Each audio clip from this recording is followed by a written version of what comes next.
Nikah siri berarti ada kegiatan pernikahan secara rahasia. Rahasia dengan siapa? Bisa saja rahasia itu yang pertama kategorinya tidak diketahui oleh istri pertama. Kemudian dia melakukan check-in di hotel, apakah kemudian dia melakukan satu pertemuan di rumah tertentu, apakah dia melakukan satu kegiatan katakanlah di rumah kos-kosan atau di mana yang ia pilih sebagai tempat untuk melakukan kegiatan-kegiatan yang menurut mereka adalah kegiatan pasangan suami istri. Kita datang ke Qadhiliyah dan hari ini kita ketahui dengan adanya secari kertas, ayo kita cari mana yang melakukannya. Interogasi, ambil tindakan. Pemerintah harus tegas.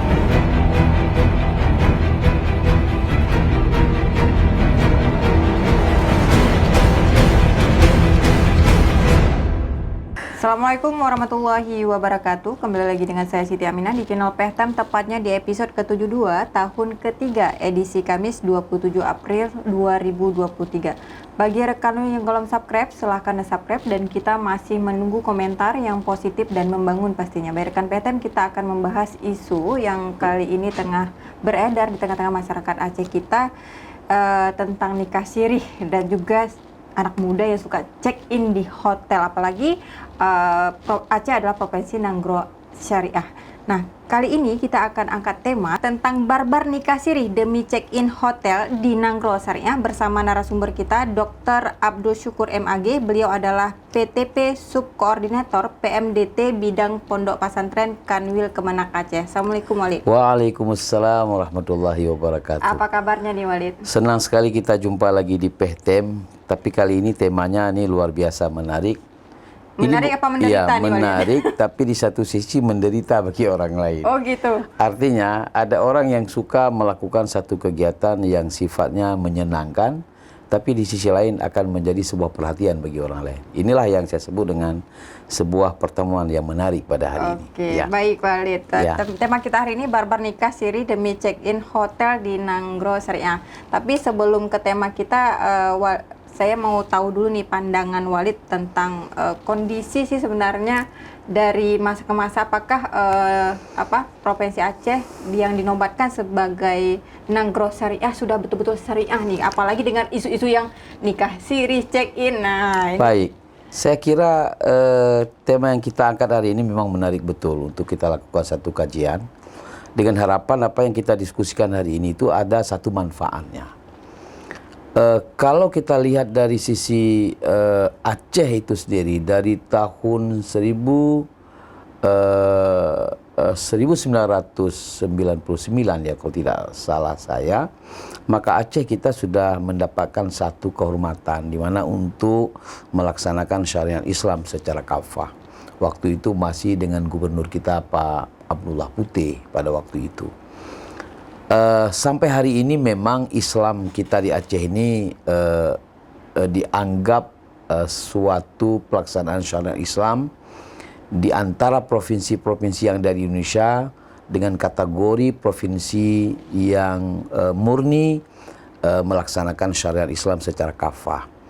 Namun pelaksanaan syariat Islam di Aceh dari tahun ke tahun hingga sekarang ini kita boleh katakan bahwa belum mencapai pada taraf sempurna.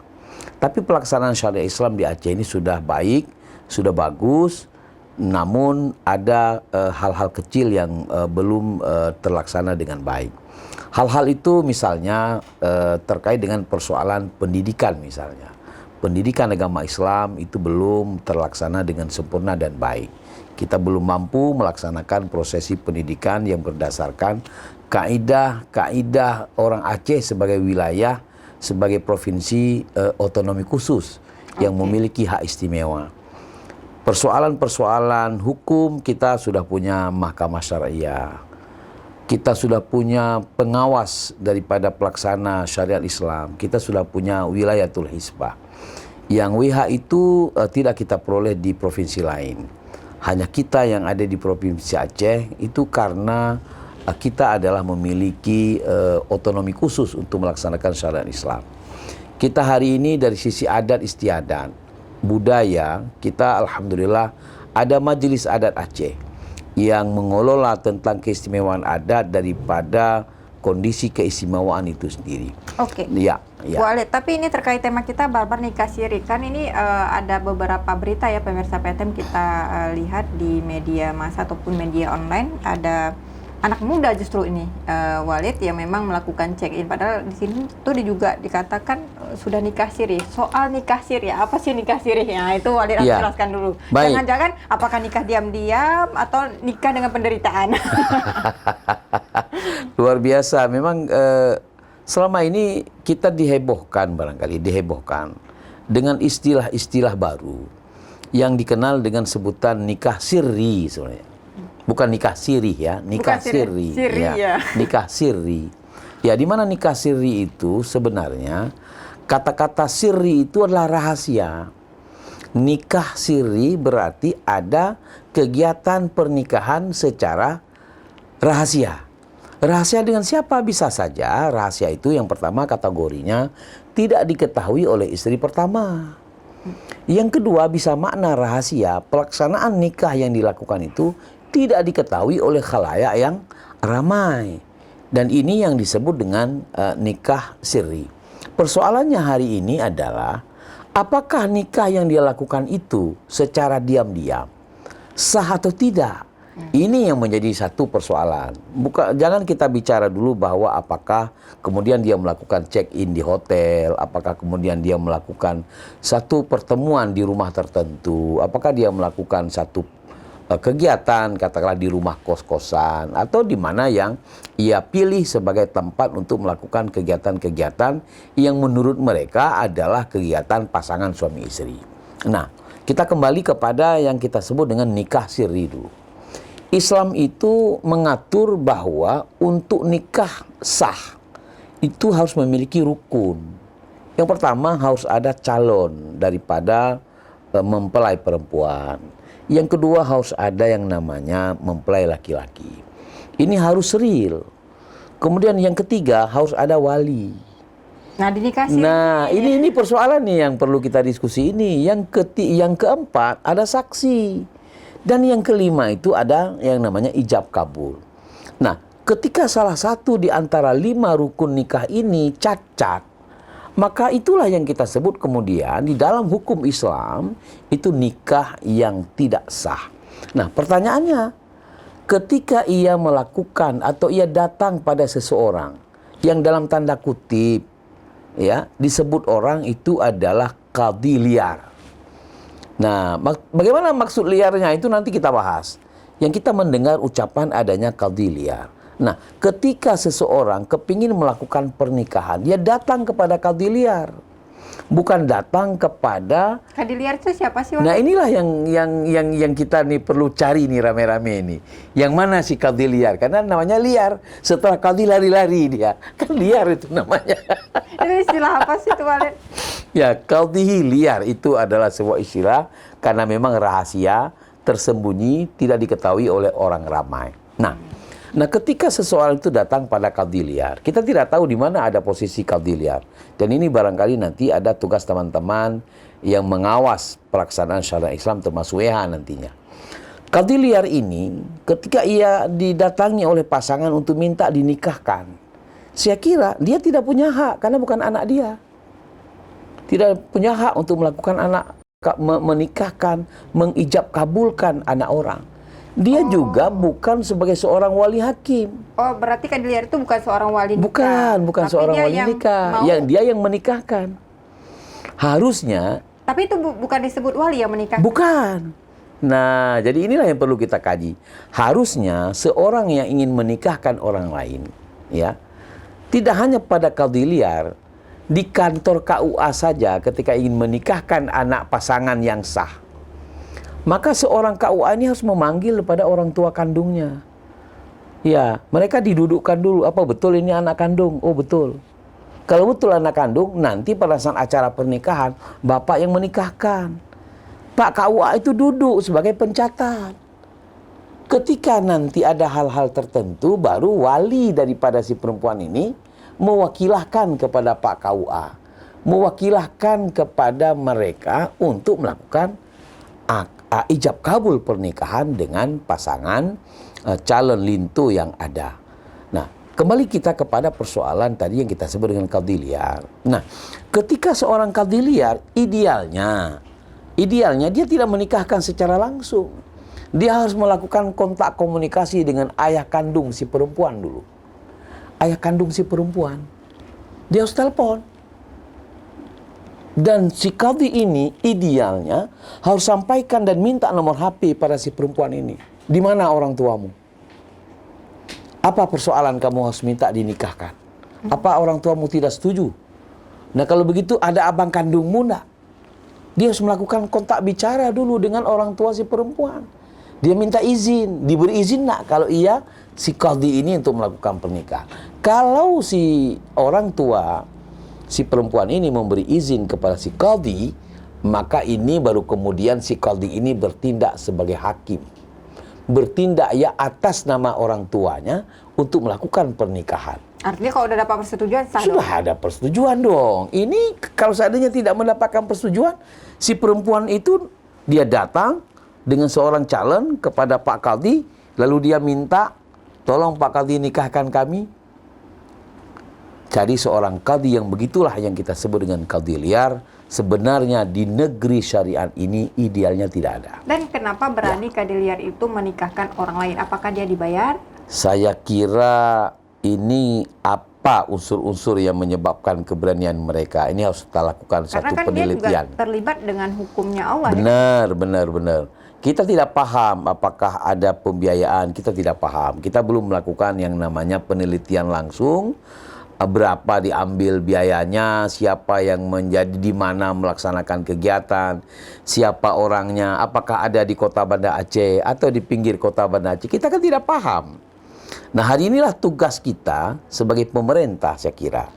Dalam hal ini ada pengawas syariat termasuk WH itu sendiri untuk dapat melakukan pengintaian di mana ada tempat-tempat yang terjadi hal yang seperti itu. Tapi kan dulu kalau Ya. misalnya dari isu nih Walid, kan kalau nikah siri itu terkesan nih Walid ya, Iya. orang-orang yang sudah menikah tapi karena nggak diizinin poligami mungkin dia nikah siri atau pejabat atau ini. Tapi ini anak muda loh Walid. Betul. Apa sih penyebabnya nih Walid sehingga orang memutuskan nikah siri? Apakah memang sudah terlanjur nyoblos sebelum pemilu atau seperti apa? Subhanallah, mudah-mudahan itu tidak terjadi pada anak-anak Aceh, pada saudara-saudara kita di Provinsi Aceh. Mungkin kita boleh saja menduga, tapi itu tidak terlaksana dan tidak terjadi. Saya kira begini, terkait dengan katakanlah sebutan ngetren nikah siri. Walaupun tadi Mina menyebutkan Masa biasanya ada kasus ada married by accident iya, gitu. ya terus kadang ada yang sudah berkeluarga tapi kemudian entah antara ini dan itulah ada persoalan yang terjadi, mereka lalu menikah lain dengan sifatnya sirri. Tapi tetap apakah dilakukan oleh orang tua ataukah dilakukan oleh anak muda yang katakanlah itu ngetren. Itu yang menjadi catatan. Rukun nikah itu ada 5. Jangan main-main. Jadi sahnya nikah ini harus lengkap ke-5 persyaratan ini. Jika persyaratan ini gagal, maka gugurlah daripada sahnya pernikahan yang dilakukan. Nah, kalau demikian, maka ketika siapapun yang melakukan pernikahan siri itu dengan tidak adanya izin seorang wali, ya, lalu ia menikahkan anak orang, itu tidak boleh. Itu dilarang dalam agama. Yang boleh menikahkan anak kandungnya ya walinya sendiri.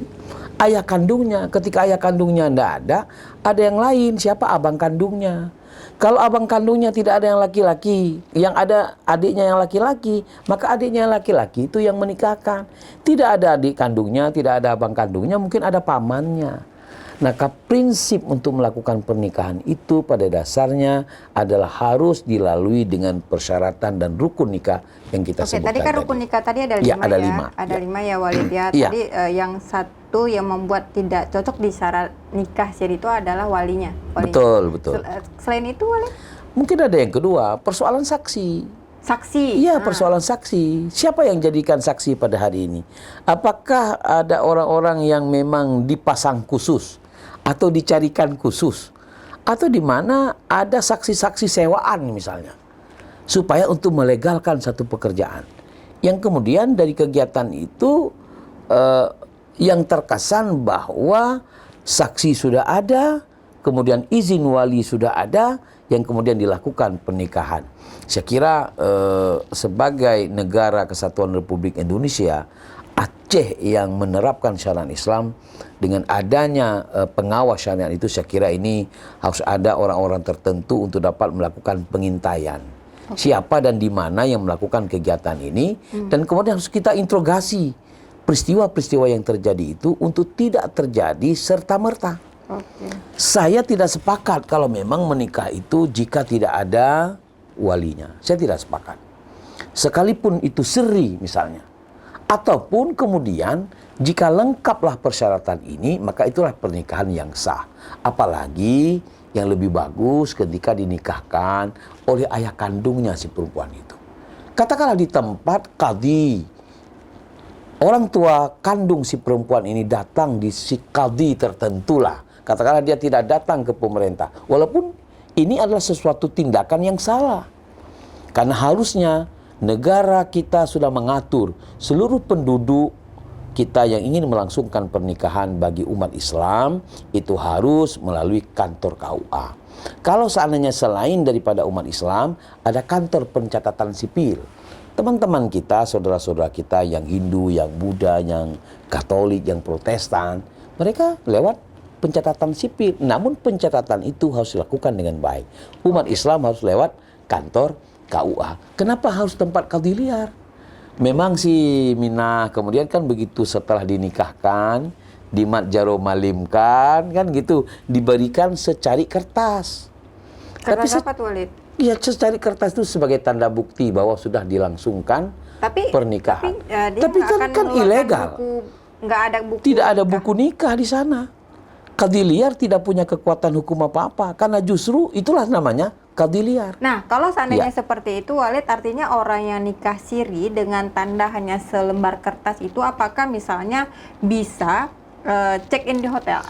Nah, inilah yang menjadi satu persoalan lain. Karena ada penangkapan kan? Ya, ini satu persoalan lain saya kira. Kalau tadi itu persoalan sah dan tidaknya nikah siri atau bukan siri. Kemudian yang kedua, persoalan lain yang terkait dengan check in di hotel. Hari ini bisa berarti kalau misalnya contoh wilayatul hisbah, misalnya ini kan yang check in ini orang yang udah nikah siri. Nah, ya, itu benar. proses hukumnya seperti apa? Benar. Saya kira kan begini. kalau misalnya dari sumber hukum yang Walid jelaskan tadi kan tidak sah gitu misalnya seperti itu karena memang tidak ada wali. Nah, bagaimana yang harus tindakan yang harus dilakukan oleh misalnya penegak syariat Islam? Ini mereka apakah harus dicambuk atau seperti apa? Saya kira begini, persoalan-persoalan itu kan kita tidak melihat pada nanti akhir daripada sebuah tindakan, cambu atau tidak cambu. Tapi hari ini kan perlu kita luruskan dulu kan persoalan bagaimana ketentuan dan aturan. Check-in di hotel di wilayah kita misalnya. Apakah hotel-hotel kita ini menerapkan sistem bahwa yang disebut dengan pasangan sah adalah mereka punya namanya buku nikah yang dikeluarkan oleh Kementerian Agama. Ataukah yang mereka maksudkan itu adalah pasangan sah, termasuk di sana itu ada selembaran pencatatan bukti pernikahan. Ini kan sistem bisnis yang dilakukan. Saya kira ini saya tidak mempersoalkan, itu adalah ketentuan-ketentuan yang ada pada manajemen yang diatur oleh perhotelan saya kira. Tapi hari ini sebenarnya yang perlu kita tertibkan bukan persoalan di hotelnya itu. Tapi kan masuk ke dalam pelanggaran. Benar, tapi kita kan tidak tahu apakah di hotel itu ada ketentuan bahwa yang dimaksud dengan pasangan sah adalah punya secari kertas. Berarti WH kita tidak tahu dan WH juga tidak berhak kan begitu sebenarnya. Maka yang sebenarnya yang paling pas adalah hari ini kita melakukan koreksi kalau kita tahu di sana ada qadhi liar yang melakukan nikah yang secara diam-diam kepada masyarakat. Nah itu sebenarnya ini yang harus dilakukan oleh pemerintah untuk melakukan pengawasan untuk tidak lagi terjadi. Nah ini sebenarnya tugas kita pemerintah hadir ke sana. Jadi sementara masyarakat itu memang sudah hajatnya untuk melakukan pernikahan. Kita tidak paham mereka kenapa harus menikah. Kita tidak masuk ke dalam ranah sana. Mungkin keluarga mereka sudah bagaimana, sehingga kemudian mereka harus melangsungkan pernikahan. Dan ini ada kaitannya dengan persoalan-persoalan pendidikan rumah tangga, kemudian lingkungan, kampung, yang kita sebut dengan wilayah syariat Islam. Nah, saya tidak mempersoalkan hotel boleh dan tidaknya, karena di sana kan ada satu ketentuan dan manajemen yang mereka atur. Apa yang dibuat definisi? Tapi bagi saya adalah bagaimana hari ini kita menanggulangi dan dapat menangkal di mana peristiwa itu tidak boleh terjadi di negeri syariat. Benar. Karena Walid, pemirsa PHTM juga yang kita khawatirkan adalah menjamurnya ya nikah siri bagi generasi muda dan juga menikah married by AC, dan artinya menikah di luar nikah nih, status nikah. Dan beberapa kasus terakhir juga kita lihat nih Walid, di beberapa media massa ada beberapa anak yang ditemukan dibuang seperti itu karena memang ragam alasan dan tidak tahu menahu siapa orang tua. Apakah ini faktor karena tingginya mahar di Aceh nih Walid, sehingga tingginya mahar harga diri turun gitu? Ini seperti apa Walid menanggapi? Apakah karena kan permintaan generasi milenial hari ini kan sangat tinggi, apakah laki-laki sudah tidak sanggup memenuhi mahar ini sehingga mereka melakukan sesuatu yang tidak senonoh? Karena kalau udah married by AC dan otomatis maharnya gratis nih Walid. Saya kira begini, ada kan kisah kasih dan kasus yang menjadi berbeda-beda. Ada orang yang tinggi sekali harganya kan, tapi nilainya rendah. Ada yang maharnya tinggi kan, tapi rasanya rendah, kan gitu kan? Ada yang mahar tinggi rasanya rendah, kan berbeda-beda rasa. Nah, saya melihatnya begini hari ini, itu salah satu faktor yang diantara kita bicarakan tadi, ketidakadanya pengawasan terhadap terlaksananya itu tadi nikah siri di wilayah kita. Secara diam-diam terlaksana dan terjadi, tapi kemudian mereka tidak ada yang melakukan pembimbingan. Akhirnya ya dalam kenyataan, dia lama-kelamaan, dia hidup dengan serba kekurangan, dan sampai dia punya anak. Dan anak itu tidak mungkin dia tahan. Tapi bagaimana kemudian dia untuk mendidik dan merawat anak-anaknya? Saya kira itu berkemungkinan besar bahwa ia ingin katakan bahwa ini aku tidak sanggup. Bahkan dia tulis secari kertas, siapapun yang menemukan anak ini, siapapun yang mendidik anak ini, yakinlah anak ini anak yang beres, katanya. Ya ingin katakan mungkin dia nikahnya nikah sah, kan gitu bahasa lain yang dapat kita tangkap. Ya, tapi maknanya apa? Ini kan dari faktor adanya sebuah praktek-praktek qadhi liar yang melakukan pernikahan tadi. Itulah yang saya sebutkan, idealnya pemerintah hari ini harus hadir untuk melakukan pengawasan, untuk melakukan ambil sikap. Kan pemerintah nggak tahu juga nih Walid, kalau misalnya nikah siri yang namanya diam-diam, orang juga nggak tahu, kecuali ini sudah tertangkap, misalnya seperti kasus yang udah di media ini karena dia check in ditangkap sama WH, ternyata sudah melakukan nikah siri, otomatis pemerintah tahu. Nah, selebihnya kan kita nggak tahu. Baik, kita kan banyak intel. Oh iya. Kita kan ada orang-orang lain yang punya tugas, yang secara tidak langsung itu dapat mengetahui pergerakan masyarakat. Ketika sudah tahu pergerakan, kan bisa langsung untuk mengambil suatu sikap. Kan boleh praduga tak bersalah. Boleh ya. Boleh praduga tak bersalah. Lalu kemudian tujuannya apa? Tadi ya. Terhadap qadhi liar, agar tidak terjadi lagi. Ketika kita sudah cut persoalan ini, saya kira maka terhambatlah di sana pada persoalan-persoalan yang namanya adanya secari kertas untuk melakukan praktek-praktek. Persoalan perhotelan itu berikutnya. Itu mereka kan bisnis. Jadi bisnis harus mencari keuntungan meskipun melanggar syariat. Tapi apa salah mereka? Salah dong kalau nggak ada misalnya surat sah. Nah, makanya tadi saya katakan begini, mereka itu menerapkan manajemen apa yang dimaksud dengan definisi nikah.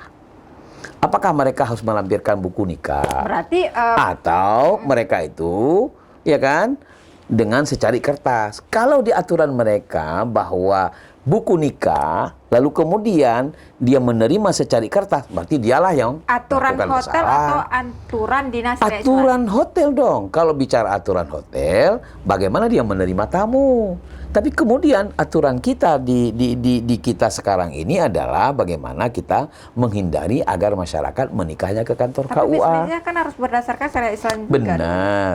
Makanya saya katakan bahwa menikahnya yang kita harapkan adalah melalui kantor urusan agama. Yang udah. Ketika tidak menikah di lewat kantor Kementerian Agama, tidak lewat kantor KUA, maka dia ketika datang ke Kadiliar dan hari ini kita ketahui dengan adanya secari kertas, ayo kita cari mana yang melakukannya. Interogasi. Ambil tindakan. Pemerintah harus tegas. Tapi kemudian apa? Tidak membuat masyarakat rugi. Nah, kalau seandainya nanti kita interogasi, you nikahkan ada izin nggak dari orang tuanya? Oh ternyata tidak, berarti dia melakukan tindakan yang salah. Nggak sah juga. Nggak sah juga, dan ini yang harus kita ketahui bersama. Nah saya kira ini penting. Lewat PHTM ini juga kita menyampaikan informasi kepada masyarakat. Ayo lakukan yang sesuai dengan ketentuan dan aturan. Tidak serta-merta. Ya, memang benar bahwa sahnya hukum itu kemudian bukan pada adanya sebuah buku dan secari kertas. Tapi jalannya hukum itu yang memiliki unsur 5 itu yang menjadi penting sekali bagi kita sebagai pelaksana syariat Islam. Baik. Saya kira itu. Baik, menarik sekali Nina, Wali. ya kan? Tapi karena waktu kita sangat terbatas, silakan sampaikan kepada pemirsa PHTM yang ada di rumah dan juga khususnya bagi generasi muda dan orang-orang yang memang ingin nikah diam-diam. Silahkan Walid sampaikan kepada Saya kira pemirsa. begini, ini kan bulan puasa ini, ada pesan Rasulullah SAW. Salam. Jadi man istata'a minkumul ba'ah falyatazawwaj. Kalau kamu sudah punya satu kesanggupan, sanggup fisik, sanggup keuangan, ya kan? Semua sudah sanggup, ya falyatazawwaj, silakanlah kamu menikah. Tapi dengan cara menikah yang resmi dan sah, yang diatur di dalam agama dan negara kita. Tapi fa'ilam yastati', ketika kamu tidak mampu, ketika kamu tidak sanggup, ketika kamu belum cukup, ya, kemampuan untuk memiliki, untuk menafkahi istrimu nantinya, ya, maka kewajiban kamu untuk melaksanakan puasa. Silakan puasa dalam makna yang seluas-luasnya, tidak hanya puasa menahan diri makan dan minum, tapi puasa menahan dari segala rasa, menahan dari segala keinginan untuk kita bersiap-siap menuju ketika kita sudah siap baru melangsungkan pernikahan. Saya kira itu lebih penting. Kemudian yang kedua, saya pesan kepada saudara-saudaraku umat Islam, wabil khusus masyarakat Aceh, untuk tidak melakukan tindakan nikah yang kemudian nikah itu tidak sesuai dengan ketentuan yang sudah digaris dalam agama kita. Semoga hidup ini tidak hanya menjadi hidup barakah sekarang ini, tapi dengan harapan barakah untuk kemudian di yaumil akhirat nanti. Saya kira itu, Mina, yang paling penting. Terima kasih, Wali. Aceh yang kita banggakan ini harus melaksanakan syariat Islam yang benar dengan unsur-unsur yang ada dan mereka berfungsi secara baik dan benar pula untuk melakukan pengawasan daripada syariat Islam. Itu baru keren, dan keren. Terima kasih Walid atas penjelasannya. Baik pemirsa Ya, PHTM dan makasih. juga generasi penerus Aceh tentu harus mendengarkan ya channel PHTM karena ini terkait tentang nikah siri dan juga kita tahu bonus demografi Indonesia itu ada anak-anak muda, jadi anak-anak muda jangan terlena dengan hal-hal yang tidak bermanfaat. Tingkatkan prestasi meskipun jadi jomblo, jadilah jomblo fisabilillah ya. Baik, tetap tonton podcast kita di setiap hari Senin dan Kamis pukul 10 pagi dan jangan lupa tekan lonceng untuk mendapatkan informasi terbaru. Like, share, and subscribe juga. Saya Siti Aminah mohon undur diri. Assalamualaikum warahmatullahi wabarakatuh. Waalaikumsalam warahmatullahi wabarakatuh.